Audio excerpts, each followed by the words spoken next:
अस्सलामुअलैकुम नाज़रीन, आप देख रहे हैं प्रोग्राम खबर गर्म है। मैं हूं सोनिया अदनान और हमेशा की तरह मेरे साथ मौजूद हैं एहतशामुल हक।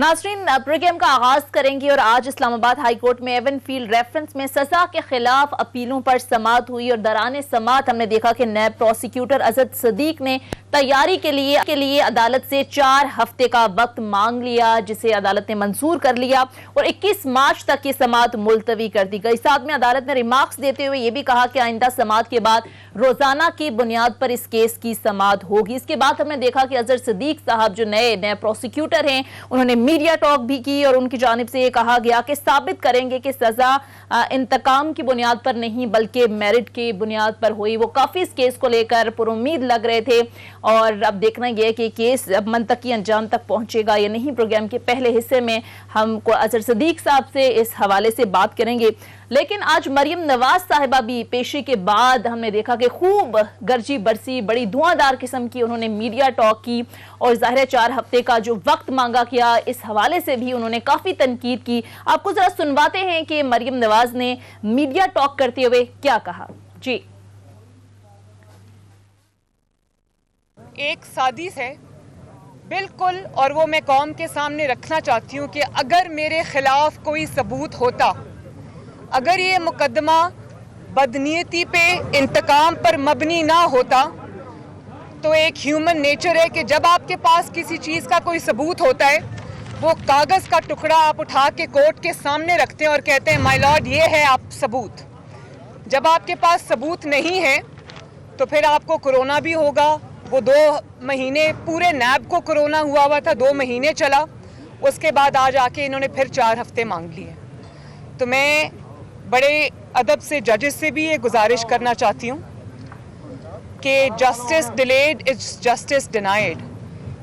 मैं हर मौके पे, हर पेशी पे, हर हेयरिंग पे कोर्ट में आती हूँ, तो नैब को इतनी ढील नहीं देनी चाहिए। नैब को चाहिए कि सबूत दे अगर है तो, और अगर सबूत नहीं है तो इस केस को और ज़्यादा लंबा खींचने की ज़रूरत नहीं है, इंसाफ होने दें। और जी, इससे पहले हम देख रहे थे कि मरियम नवाज साहिबा के एंड पर बड़ी तनकीद हो रही थी कि ये डिलाइंग टैक्टिक्स इस्तेमाल कर रही हैं और आज मरियम नवाज साहिबा ही तनकीद कर रही हैं कि दूसरी तरफ से जो है वो डिलाइंग टैक्टिक्स इस्तेमाल की जा रही हैं। इस पर भी जरा बात करेंगे। इसके साथ साथ नाज़रीन, पिछले कुछ दिनों से मुल्क की सियासत में तहरीके अदम एतमाद की काफी गूंज है। ऑपोजिशन के तो हमने देखा कि राबिते काफी ठंडे पड़ गए, राबितों से लगता है कुछ हासिल वसूल नहीं हुआ, लेकिन कहा जाता है कि पाकिस्तानी सियासत ज़ाहिर डे टू डे बुनियादों पर तब्दील होती है। कल तक लग रहा था मौने सिलाई के बयानात के बाद, इत्तेहादियों ने जो हरी झंडी दिखाई ऑपोजिशन के, उसके बाद हुकूमत जो है वो काफी पुरएतमाद हो गई है। लेकिन हम देख रहे हैं कि हुकूमत भी इस तहरीक अदम एतमाद को नाकाम बनाने के लिए सरगर्म हो गई है। इत्तेहादियों को जो है और नाराज जो अरकान हैं उनको मनाने का जो मिशन है वो स्टार्ट कर दिया गया है और इन लोगों को राजी करने के लिए बताया जा रहा है कि विफाक और पंजाब काबीना में तोसी का फैसला कर लिया है, हम वजारतें देने का फैसला कर लिया है। तो सवाल ये पैदा होता है, क्या हुकूमत कोई पैनिक फील कर रही है, हुकूमत को कोई खतरा है, क्यों हुकूमत ट्रैप हो रही है? इस पर जरा बात करेंगे। इसके साथ साथ नाज़रीन, आखिर में एक और इशू के ज़ाहिर है हुकूमत को तहरीक अदम एतमाद से, ऑपोजिशन से खतरा हो ना हो, हमेशा बात होती है कि हुकूमत की जो कारकर्दगी है, बढ़ती महंगाई, इससे खतरा मौजूद है। क्योंकि गुज़िश्ता रोज काफ लीग के इजलास जो हुआ उसकी भी अंदरूनी कहानी ये है कि काफ लीग की जानिब से भी हुकूमती परफॉर्मेंस पर काफी तशवीश का इजहार किया गया, खासकर पंजाब के अंदर गवर्नेंस के मामलात के ऊपर लेकर खासी जो है वो संजीदगी से तनकीद हुई। और इसके साथ साथ जहांगीर तरीन ग्रुप भी हम देख रहे हैं कि तहरीक अदम एतमाद के शोर के बाद मुतहर्रिक हो गया है कि चल क्या रहा है इस सियासत में। इस पर जरा डिटेल में बात करेंगे और इसी सब पर बात करने के लिए प्रोग्राम के पहले हिस्से में हमें ज्वाइन किया है नए प्रोसिक्यूटर हैं, माहिर कानून हैं अजहर सदीक साहब ने। ठीक है, असल से राबिता करने की कोशिश करेंगे। एहतशाम साहब, आपसे ही आगाज कर लेते। एहतशाम साहब, ये जो मरियम नवाज के केस का मामला है, इस पर हम देख रहे थे कि बड़ी तनकीद होती थी। मरियम नवाज साहिबा कभी वकील बदल रही हैं, कभी वकील बीमार हो गया, डिलाइंग टैक्टिक्स इस्तेमाल की जा रही है। लेकिन आज मरियम नवाज साहिबा को आपने सुना ज़ाहिर नए प्रोसिक्यूटर हैं, उन्हें केस को समझने में वक्त लगेगा, अदालत ने 4 हफ्ते का वक्त दे दिया, तो ये तनकीद इसको कैसे देखते हैं आप? सोनिया, आमतौर पे तो लोग इसको इसी तरह ही देखेंगे कि नैब ताखीरी हरबे इस्तेमाल कर रहा है। आज 4 हफ्तों का टाइम लेना अजहर सदीक साहब की तरफ से, भले उनकी बात में वज़न हो सकता है कि जी नए हैं, टाइम लगेगा उन्हें केस समझने में, लेकिन एक तरफ तो तेज़ी दिखाई जा रही थी कि जी अब, बल्कि यहाँ तक कहा जा रहा था कि हुकूमती हल्के ये कह रहे थे कि जी अब दिनों की बात है कि आप देख लें ये जो ज़मानत हुई कैंसिल होगी और ये जेल में जाएंगी। अब सवाल ये है कि जी ऐसा क्या हुआ कि 4 हफ्तों का टाइम लिया। हमेशा नैब पे ही सोनिया इल्ज़ाम लगता है ताख़ीरी हरबे इस्तेमाल करने का, वो पॉलिटिकल इंजीनियरिंग की बात करनी हो, जैसे आज वो भी कह रही थी इंतकाम की बात कर रही थी। मेरा ख्याल आज मरियम साहबा ने तो पॉइंट तो स्कोर किया है और राइट लेफ्ट जिस तरह छक्के मारे उन्होंने, मेरा ख्याल है इसके लिए जो जवाब होना चाहिए था जवाब नहीं दिया गया। शायद बाद में जवाब आए, लेकिन फॉर द टाइम बीइंग तो उन्होंने इस हवाले से हुकूमत और नैब को दबाव में ले आई हैं और वो अदालतों को भी मुखातिब होकर कह रही हैं कि जी अगर ये ताख़ीरी हरबे हुकूमत या नैब इस्तेमाल कर रहा है तो आप तो कम अज़ कम बैठे हुए देखें ना। वो अपना केस जिस तरीके से पेश कर रही थी, बहरहाल कुछ लोगों का ख्याल है कि जी जिस तरीके से उनके वकील हैं इरफान कादर साहब, कहा जाता है कि बड़ी भारी आवाज़ है, बड़े ज़ोरदार तरीके से बोलते हैं और अदालत में भी कहा जाता है कि जी एक जब तक ड्रामाई तरीके से बातचीत ना की जाए तो उसका असर नहीं होता। तो अज़हर सदीक साहब भी माशाल्लाह उसी तरह जवाब देने वाले हैं, भारी आवाज़ है वो भी बात कर रहे होते हैं। लेकिन मेरा ख्याल है अल्टीमेटली तो सोनिया मेरिट पे केस सुना जाएगा ना। हमारी अदालतें, आपका मेरा बिल्कुल ये मानना है कि जी हमारी अदालतें स्पेशली हमारी सुपीरियर कोर्ट्स जो आज़ाद है, आज़ादाना फैसले करती हैं, किसी की साइड नहीं लेती। लेकिन बहरहाल दूसरी तरफ ये भी है कि जी केस को इतना लंबा लटका देना कभी किसी बुनियाद पे, चाहे मरियम साहबा की तरफ से भी शुरू में हमने देखा इस तरह की चीज़ हो रही थी, टाइम मांगा जा रहा था। अब जब आए थे इरफान कादर साहब, उन्होंने भी महीने से ज़्यादा टाइम मांगा था, उनको नहीं दिया गया था, इन्हें टाइम दे दिया गया।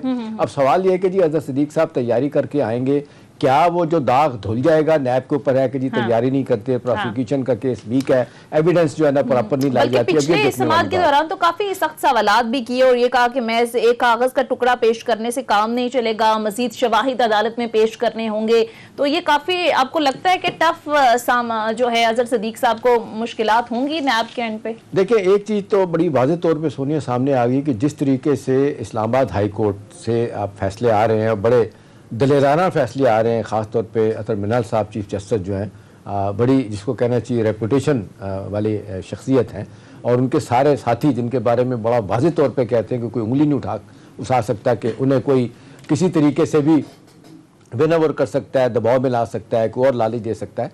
तो मेरा ख्याल है इस्लामाबाद हाई कोर्ट वही इस्लामाबाद हाई कोर्ट है जहाँ से आपने देखा कि मरियम और नवाज साहब को भी रिलीफ मिला था, चले गए थे। और वही सवाल मुझे अच्छी तरह याद आ रहा है कि जब सवाल पूछा गया था, जब नवाज साहब को भेजने की बात हो रही थी और इतना आपने देखा कि सिचुएशन बन गई थी कि खुदा ना खास्ता उनके साथ कुछ भी हो सकता है, तो अतर मिनहाल साहब ने सवाल पूछा था कि भी क्या हुकूमत वक्त ये कोई वक्त बता सकती है, 2 दिन का टाइम दे सकती है, कोई गारंटी कर सकती है कि अगले 2 दिन नवाज साहब जिंदा रहेंगे? तो वो एक प्रेशर में एक बातें हो रही थी, दबाव में थी कि उनकी तबीयत नहीं ठीक थी। अब वही आप देखते हैं अदालत है जो इस तरह के फैसले कर रही है। मेरा ख्याल है ओनस इस वक्त जो है ना वो नैब पे है। आज की मरियम साहबा की धुआंधार प्रेस कॉन्फ्रेंस के बाद नैब को डेफिनेटली, और जिस तरह आज उन्होंने अज़हर सिद्दीक साहब ने अदालत में कहा भी है सोनिया कि मैं खाली बातें नहीं करूंगा, मैं पेपर लेके आऊंगा, डॉक्यूमेंट लेके आऊंगा, सबूत लेके आऊंगा, अल्लाह करे कि जल्दी जल्दी पेश हो। और ये हमारा जो अदालती निज़ाम है जो इतना लंबा टाइम ले लेता है, जिसके बारे में आपने देखा रिफॉर्म भी हुकूमत लाना चाह रही है, इसमें रिफॉर्म आने के बाद तो क्या होगा देखना तो ये कि इस केस का फैसला कितनी जल्दी होता है। बहरहाल थोड़ा आगे बढ़ते हैं। पाकिस्तानी सियासत में भी एहतशाम साहब काफ़ी कुछ चल रहा है, तहरीक अदम एतमाद की गूंज है।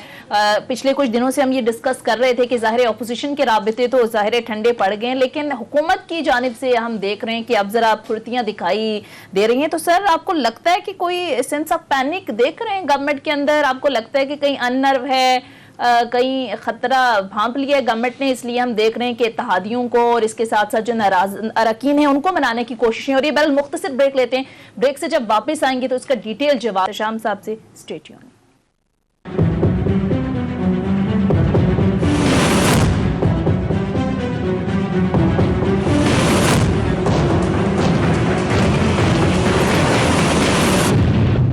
ब्रेक के बाद खुश आमदीद। एहतशाम साहब, ब्रेक पर जाने से पहले जिस तरह से बात हो रही थी, आपको लगता है कि हुकूमत सेंस ऑफ पैनिक में है किसी? बहरहाल आपकी तरफ आएंगे। अज़हर सदीक साहब माहिर कानून और नए प्रोसिक्यूटर नैब जो हैं हमें ज्वाइन कर चुके हैं। बहुत शुक्रिया अज़हर सदीक साहब आपके वक्त का। अज़हर सदीक साहब, कल तक तो हम देख रहे थे कि दूसरे एंड पर बड़ी तनकीद होती थी कि मरियम नवाज साहिबा जो हैं उनके वकील डिलाइंग टैक्टिक्स इस्तेमाल कर रहे हैं, और आज हमने देखा कि जब आपने 4 हफ्ते की तैयारी के लिए मोहलत मांगी तो मरियम नवाज बड़ी गर्जी बरसी। उन्होंने कहा कि अगर नैब के पास कोई तो 2 महीने नैब कोरोना की वजह से डिलेइंग टैक्टिक्स लेता रहा, फिर आज हमने देखा 4 हफ्तों का वक्त मांग लिया, तो कैसे रिस्पॉन्ड करेंगे? और दूसरा सर, पिछली समात में काफी टफ सवालात भी किए जो नैब प्रोसिक्यूटर थे अदालत की जानिब से, तो आपको सर कितने पुरुम्मीद हैं कि केस मंतकी अंजाम तक पहुंचेगा? बहुत शुक्रिया सोनी साहबा, एहतशाम साहब। देखिए, मैंने आज बुनियादी तौर पर कल मैं तैनात हुआ हूँ स्पेशल प्रोसिक्यूटर नैब, और अदालत के सामने मैंने जाकर जितने वॉल्यूमस रिकॉर्ड है, मैंने कहा कि मेरी टीम ने तो 8 हफ्ते कहा है कि सारे केस को तैयार होने के लिए, पर नहीं, मैं 4 हफ्ते में इस केस को फाइनली कंक्लूड करने के लिए तैयारी करी मैं वक्त चाहता हूँ, और सारे हालात और वाकयात आप लोग मेरे सामने दिखे। दूसरी बात जो है ना, वहाँ वॉल्यूमस रिकॉर्ड पे फवाद कादिर साहब ने कहा कि सारा इररेलेवेंट है। मैंने जवाब दिया, इररेलेवेंट कहाँ से आ गया? सारा इंपॉर्टेंट है। अगर ये फैसला भी करना है तो अदालत ने करना है।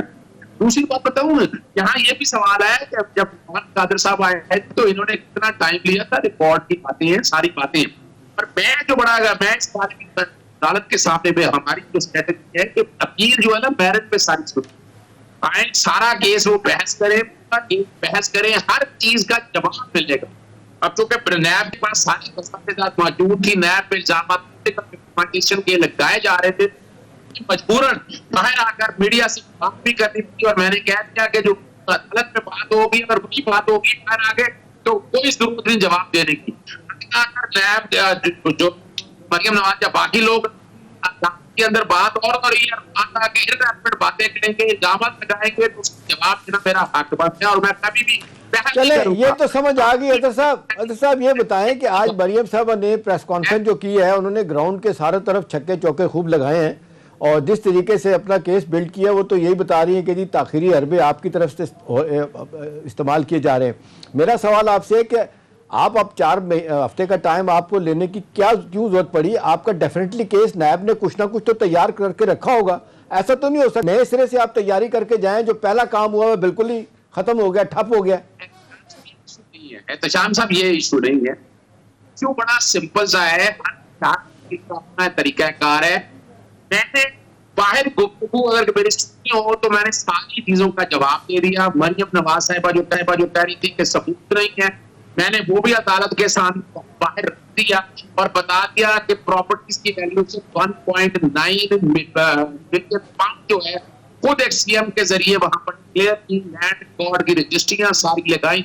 ये सादे के सवाल ये नहीं है, फौजदारी केस जब लड़ना हो इसके बुनियादी असूल है, उन असूलों को सामने रखते हुए एक और चैलेंज किया, मैं आपके प्रोग्राम में भी कहता हूँ कि मरियम नवाज साहिबा के पास अगर सबूत है तो ठीक है। अजहर सदीक साहब, आपकी आवाज कुछ सही तरह से हम सुन नहीं पा रहे। मैं सलमान आबिद साहब की तरफ जाऊंगी। सलमान आबिद साहब, अगर जरा आगे बढ़े, आज जाहिर है ये भी बड़ा इंपॉर्टेंट था, नए प्रोसिक्यूटर नैब अजहर सदीक साहब ने जाहिर है इस केस में 4 हफ्ते का वक्त मांग लिया। अब देखना ये है कि अब आगे इस केस में क्या मंजरनामा बनता है, लेकिन मुल्की सियासत में भी काफी कुछ हो रहा है। तहरीक अदम एतमाद की हम देख रहे हैं काफी दिनों से गूंज चल रही है, ऑपोजिशन के एंड पे तो लगता है कि काफी माहौल ठंडा है, लेकिन हुकूमत की जानिब से राबिते तेज कर लिए गए हैं, सरगर्मियां तेज कर ली गई हैं, और आज ये खबरें थी कि इत्तेहादियों नाराज अरकान को मनाने के लिए जाहिर है नई वजारतें दिए जाने के इम्कानात हैं, पंजाब और विफाकी काबीना में तोसी भी की जाएगी। तो सर, आपको लगता है कि इस तरीके अदम एतमाद के मामले पर हुकूमत को कहीं ना कहीं खतरा है, अननर्व नजर आ रही है आपको गवर्नमेंट?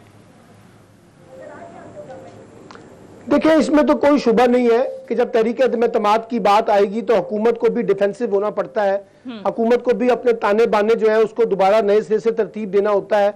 जैसे आपने देखा कि ये कहा जा रहा है कि फेडरल लेवल पे और प्रोविंशियल लेवल पे नई वजारतें कायम की जा रही हैं, तरक्याती फंड देने की बातें हो रही हैं, हम ख्याल ग्रुप को राजी करने की कोशिश हो रही है, जहांगीर तरीन ग्रुप को, MQM को, मुस्लिम लीग काफ को, तो हुकूमत भी ये तमाम जिसे कहते हैं हिकमत अमलिया इख्तियार कर रही है, लेकिन साथ साथ जो अपोजिशन हिकमत अमलिया इख्तियार कर रही है उसमें कितना दमखम है। असल सवाल तो ये है कि क्या वाकई अपोजिशन जो है वो तहरीक अदम एतमाद पेश करना चाहती है। मेरा ज़ाती ख्याल ये है कि जो पूरी की पूरी अपोजिशन है, यानी PDM भी और पीपल्स पार्टी भी, ये बुनियादी तौर पर तहरीक अदम एतमाद के तनाजुर में इस्टेब्लिशमेंट के सहारे के ऊपर खड़े हैं और इस्टेब्लिशमेंट की तरफ देख रहे हैं कि अगर इस्टेब्लिशमेंट हमें इशारा करेगी तो हम आगे बढ़ेंगे। और वो उनको पता है कि मुस्लिम लीग काफ हो, MQM हो, हम ख्याल ग्रुप हो, जहांगीर तरीन ग्रुप हो, जब तक इस्टेब्लिशमेंट का इशारा नहीं होगा ये हमारी हमायत नहीं करेंगे। एक बात। दूसरी बात यह है कि देखिए नवाज शरीफ साहब ये चाहते हैं कि किसी तरीके से तहरीक अदम एतमाद कामयाब हो और उसके नतीजे में फौरी तौर पर असम्बलियां टूट जाएं, जबकि पीपल्स पार्टी किसी भी सूरत में असम्बलियों को फौरी तौर पर तोड़ने की हामी नहीं है, क्योंकि उसके पास सिंध की हुकूमत है और 1.5 बरस का इक़्तिदार बाकी है।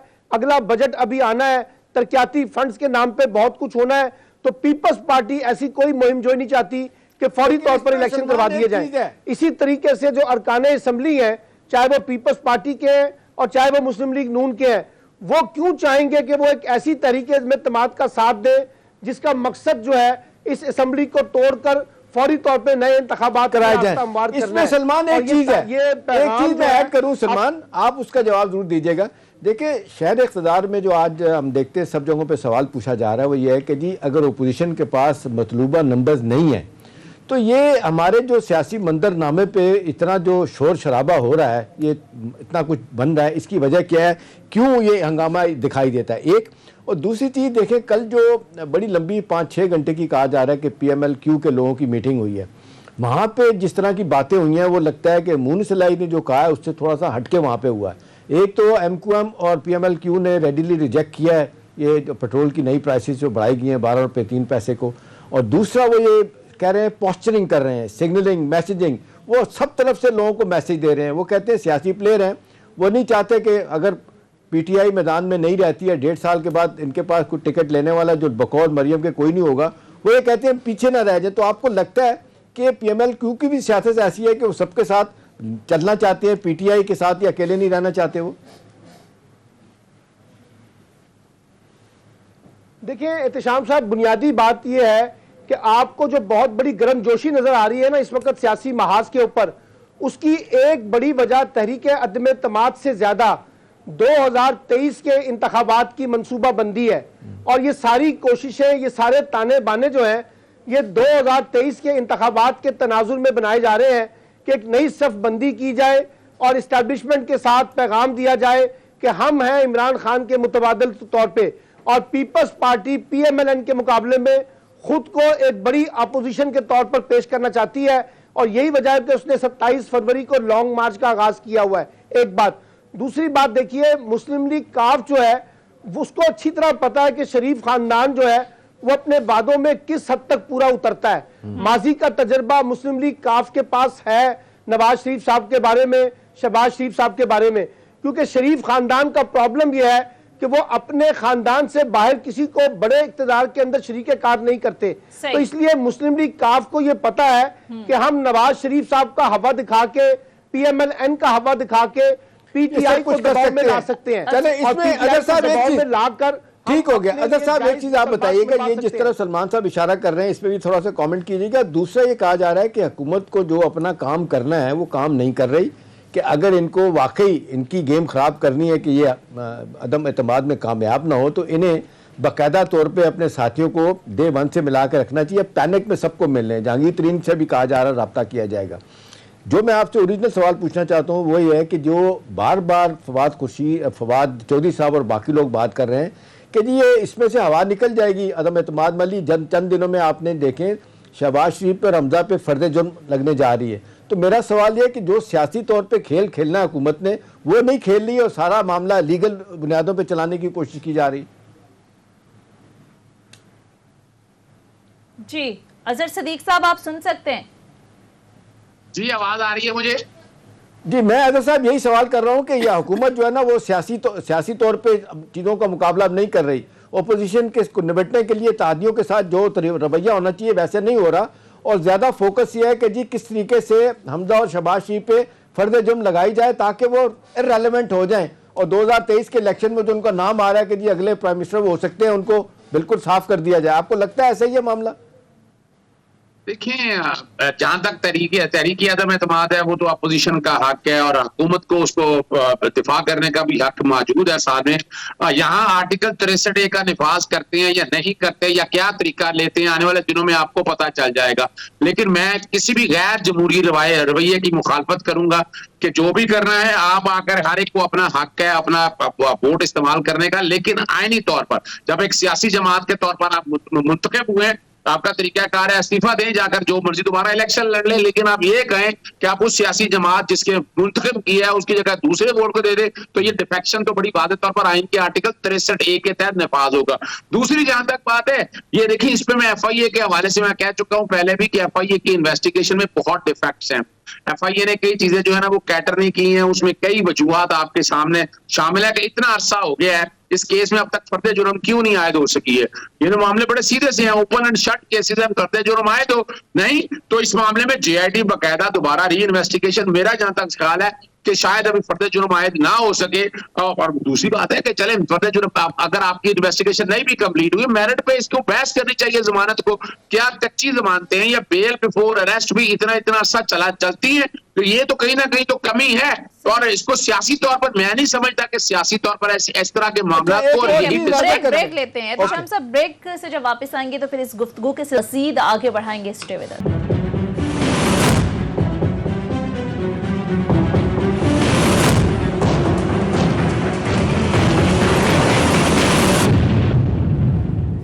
ब्रेक के बाद खुशामदीद जी एहतशाम साहब। अजहर साहब एक चीज पूछना चाह रहा था, आज मैं ये भी कुछ जगह पे बहस चल रही है कहा जा रहा है जो मुझे पहले 89 में जब हुई थी अपना बीबी के खिलाफ अदम एतमाद की तहरीक एक ही दफ़ा पेश हुई थी और नाकाम हो गई थी। अब ये कहा जा रहा है कि आर्टिकल 96(2) में भी कहीं लिखा गया है बताया गया है कि जी अगर जब अदम एतमाद पेश हो रही हो तो अल्टरनेट के तौर पे किसी MNA का नाम भी दिया जाता है अपोजिशन की तरफ से कि ये नए जो है ना वो ऐवान आप क्या कहते हैं प्राइम मिनिस्टर होंगे, ऐसा है कुछ?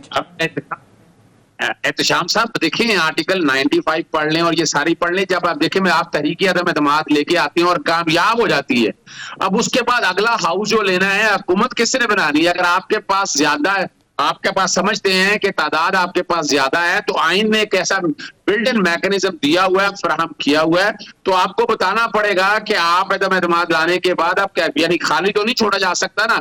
वजीर आजम आज अदम एतमाद नहीं रह सके तो और उसके बाद खाली कैसे छोड़ेंगे, आपको बताना पड़ेगा ताकि दूसरा जो वजीर आजम है उसके बाद आकर एतमाद का वोट ले सके और अपनी हुकूमत आइन के आर्टिकल 90 और चूंकि इसके बाद तो वजीर आजम अगर अदम एतमाद कामयाब हो जाती है तो काबीना खत्म हो जाती है 90 और 91 के तहत, फिर तो वैक्यूम में चीजें रह जाएंगी ना, तो वैक्यूम में नहीं रह सकती। इसीलिए अब आइन वो एक अलग बात है कि 18वीं तरमीम के जरिए कुछ ऐसी तरमीम जान के की गई है कि जिसका मकसद जो है ना वो मिल मिला के खेलने का बात है। एक जाने वाला एक आने वाला, उन्हें नहीं पता था कि नई हुकूमत एक ऐसी आ जाएगी, वो तो बार्गेन के लिए ऐसी चीजें रखी गई हैं, चाहे वो लोकल चाहे आप इंटरम सेटअप के लिए हवाले मिसाल के तौर पर कल वो असेंबलियां डिसॉल्व करते हैं तो इंटरम गवर्नमेंट भी जाने और आने वाले के हवाले से बनाई जाती है। इलेक्शन कमीशन भी आपको पता है इसी तरह मिल मिला के और चेयरमैन नैब भी, ये कुछ एक मैं समझता हूं कि ये गैर जमहूरी तरीकाकारी कह सकते हैं कि आप एक ऐसा निजाम लेकर आए हुए हैं कि जिसमें फायदा जो है ना वो दो पार्टी सिस्टम को ही हो। ठीक है। अच्छा अजहर सिद्दीक साहब जरा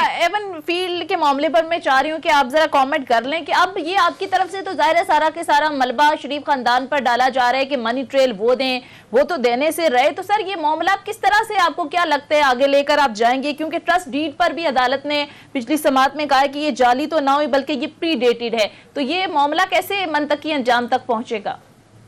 सोनिया साहब आज देखें आज मेरा मकसद यही था, अदालत से मेरी टीम ने तो 8 हफ्ते का टाइम मांगा था जो मेरे साथ काम कर रही है, तो मैंने खुद कहा कि 4 हफ्ते में सारा चूंकि वॉल्यूमिनस रिकॉर्ड है सारा बहुत ज्यादा रिकॉर्ड पढ़ना है और वहां आज मैं अभी अदालत के सामने तो मैंने सिर्फ यही पोजीशन रखी है, लेकिन बाहर आकर जो मीडिया में वो मरियम कह के गई कि सारे सबूत है, मैंने बताया जी कौन से सबूत है। इनकम टैक्स की रिटर्न आज भी मैं चैलेंज कर रहा हूं कि पिछले 20 साल की ले आए कि इन्होंने डिक्लेयर किया अपना वेल्थ टैक्स को दिया हो, वेल्थ स्टेटमेंट में डिक्लेयर की हूं मैंने। इसके साथ साथ नवाज शरीफ के 1996 के नॉमिनेशन पेपर भी निकाल लिए हैं, इसमें 427 रुपए इनकम टैक्स दिया। मियां मोहम्मद शरीफ का 98, 99 का मैंने टैक्स रिटर्न भी निकाल लिया कि जिसमें 9,36,311 रुपए आमदन है।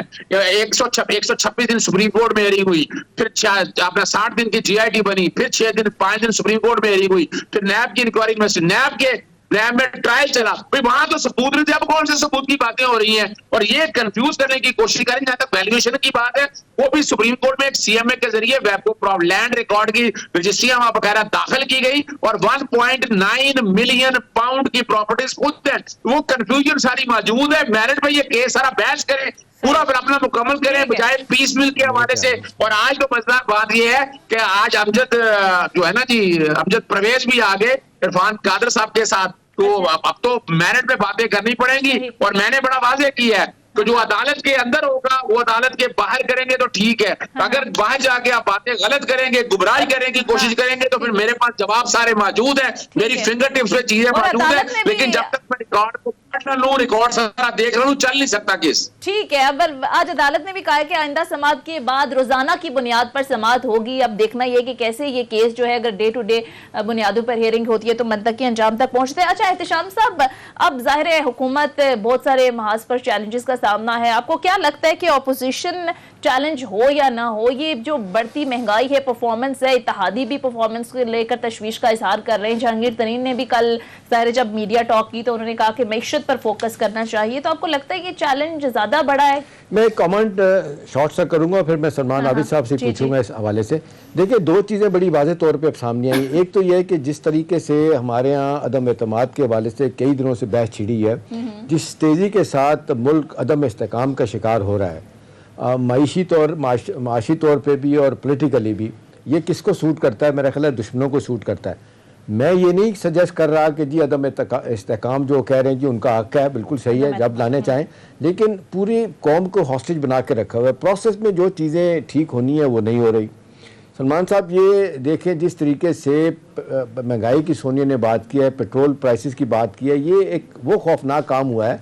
अगरचे हुकूमत की मजबूरी है, हम नहीं कह सकते कि जी इंटरनेशनली जो प्राइसेस हैं क्या करें, लेकिन उसमें आप देख लें कि पहले हमें 11 से 12 बिलियन डॉलर इंपोर्ट बिल होता था पेट्रोल का, अब जो 20 बिलियन डॉलर का हो गया है, वो एक अलहदा हमारे लिए मुश्किल है, महंगा भी है और लेना भी पड़ रहा है।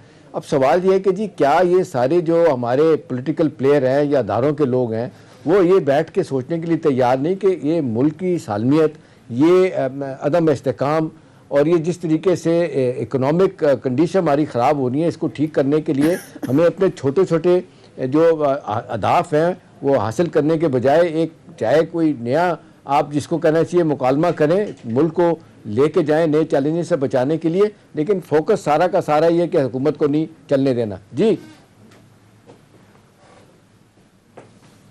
जी सलमान आबिद साहब, आप सुन सकते हैं।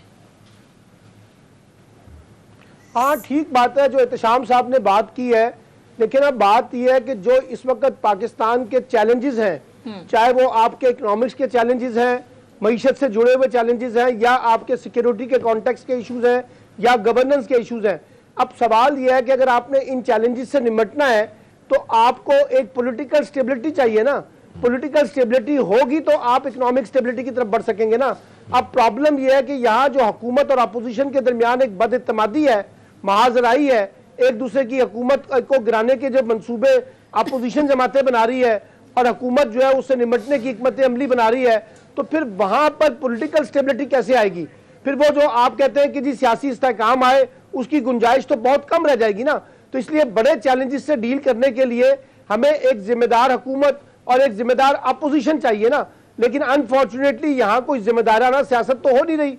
यहाँ तो जो इल्जाम तराशियों पर मबनी सियासत है उसने हुकूमत का और ज्यादा संगीन कर दिया और हम विकेट पे खड़ा होना भी तो आप देखिए ना कि एक मुश्किल पैदा कर रहा है। लोग कह रहे हैं कि जी 5 लोग हैं वफाक में जो मोहताज हैं PMLQ के, अगर ये ना हो तो मरकजी हुकूमत गई।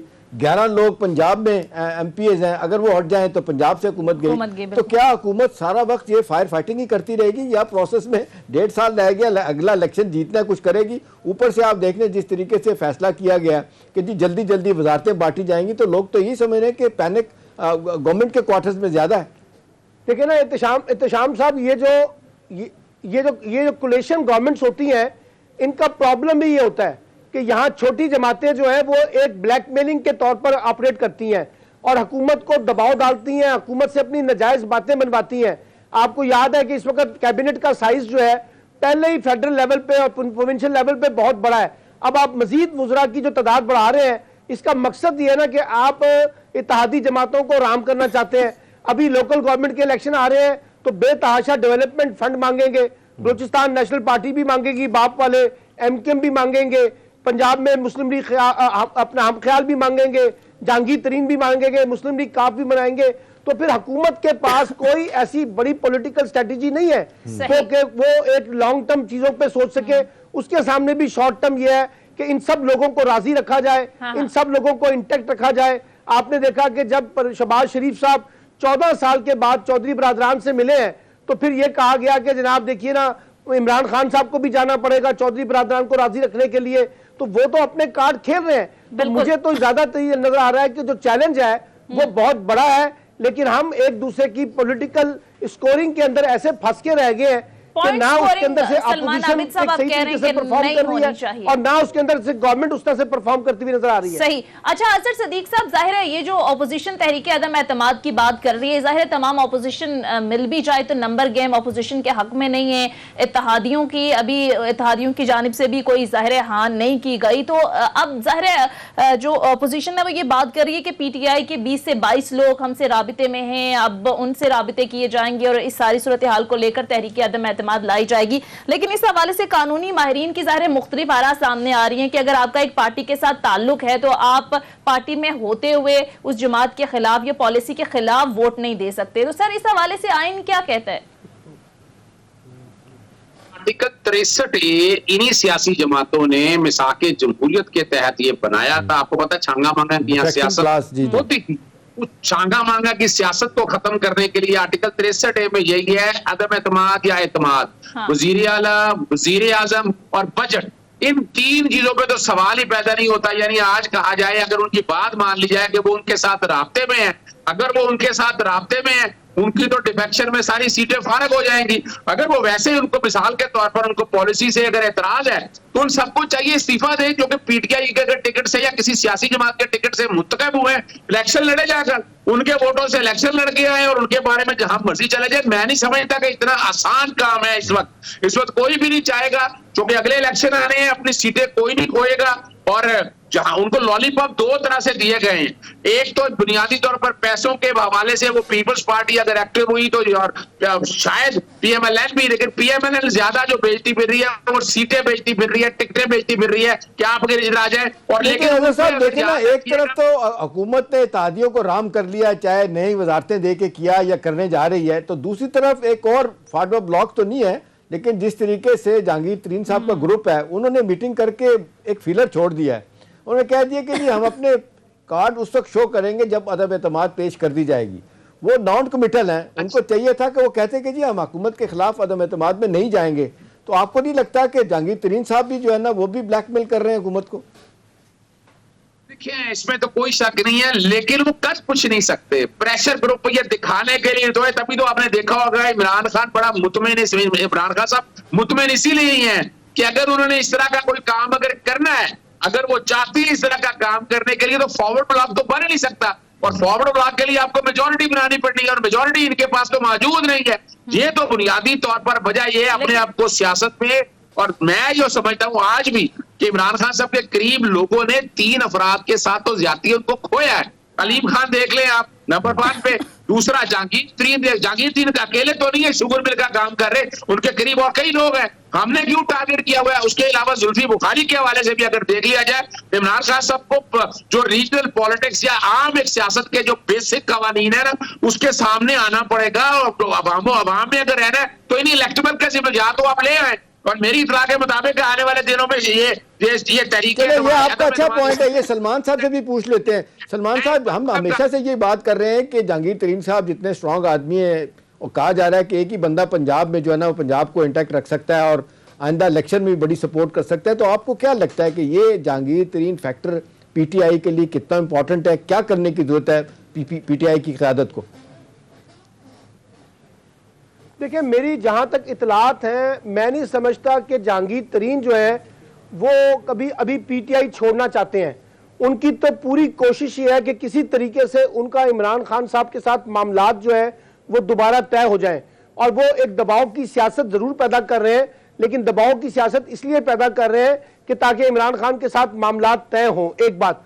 और उनको ये अच्छी तरह पता है कि शरीफ खानदान में भी उनको कुछ मिलने वाला नहीं है अगर वो वहां चले जाएं, क्योंकि जाती तौर पे तो वो इलेक्शन लड़ने की पोजीशन में नहीं है, उनका बेटा भी इलेक्शन लड़ने में दिलचस्पी नहीं रखता, तो उसको उनको क्या जरूरत पड़ी है कि वो शहबाज शरीफ को, हमजा शहबाज को या नवाज को या मरियम को इक्तदार की सियासत में लाएं। अभी तक जो यहाँ पे लोगों ने मुलाकातें की हैं जहांगीर तरीन से, वो ये कहते हैं कि उनका मिजाज यही है कि हमें तहरीक इंसाफ के साथ ही रहना है और इंश्योर ये करना है कि जितने इस वक्त हमारे अरकान हैं इनको पार्टी के टिकट भी मिले, इनको तरक्याती फंड भी मिले और हम पीटीआई के साथ कोई अलाइन बनाने में कामयाब हो जाएं। मामले में रियासत किधर खड़ी है? कोई थोड़ा सा सारे मामले में वक्त करना रियासत किधर खड़ी है? तहरीक इंसाफ की क़यादत को भी देखिए, रियासत जो है, रियासत ने एक बड़ा वाज़ेह पैगाम दिया है अपोजिशन जमातों को और कहा है कि जनाब अगर आप तहरीक में तमाद लाना चाहते हैं तो मोस्ट वेलकम आप लाएं, हम उसमें कोई बड़ा रोल प्ले नहीं करेंगे, लेकिन ये बात दिमाग से निकाल दें कि आप तहरीक में तमाद को पहले कामयाब करेंगे और उसके बाद असम्बली तोड़ देंगे।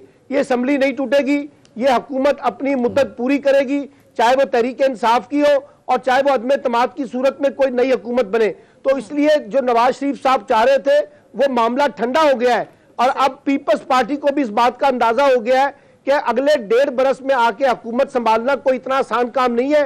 तो मैं नहीं समझता कि इस वक्त कोई बड़ा जो है ना ये जो अपोजिशन जमाते हैं इनके सामने बड़ा टारगेट जो है वो तहरीक में तमाद है, उनके सामने एक ही टारगेट है एहतशाम साहब कि 2023 के इंतखाबात में वो एस्टेब्लिशमेंट के अंदर अपने आप को काबिल कबूल बनाना चाहते हैं इसी के लिए जद्दोजहद हो रही है इस वक्त तमाम जमातों की। अच्छा अजहर सिद्दीक साहब, जाहिर है जिस तरह से प्राइम मिनिस्टर के खिलाफ ये लोग तहरीक अदम एतमाद की बात करते हैं, ये तो बज़ाहिर नामुमकिन लग रहा है। अगर ये लोग पीटीआई की भी तोड़ लेते हैं तो जाहिर है वहां पर आईनी बहरान पैदा हो जाता है, लेकिन आपको लगता है कि स्पीकर के खिलाफ ये आसानी से तहरीक अदम एतमाद ला सकते हैं? क्योंकि हमने देखा कि अब्दुल हफीज शेख के खिलाफ भी हमने देखा कि जब वाज़ेह अक्सरियत होने के बावजूद वो हार गए थे, तो इस तरह का सिनेरियो स्पीकर के खिलाफ बन सकता है, आपको लगता है?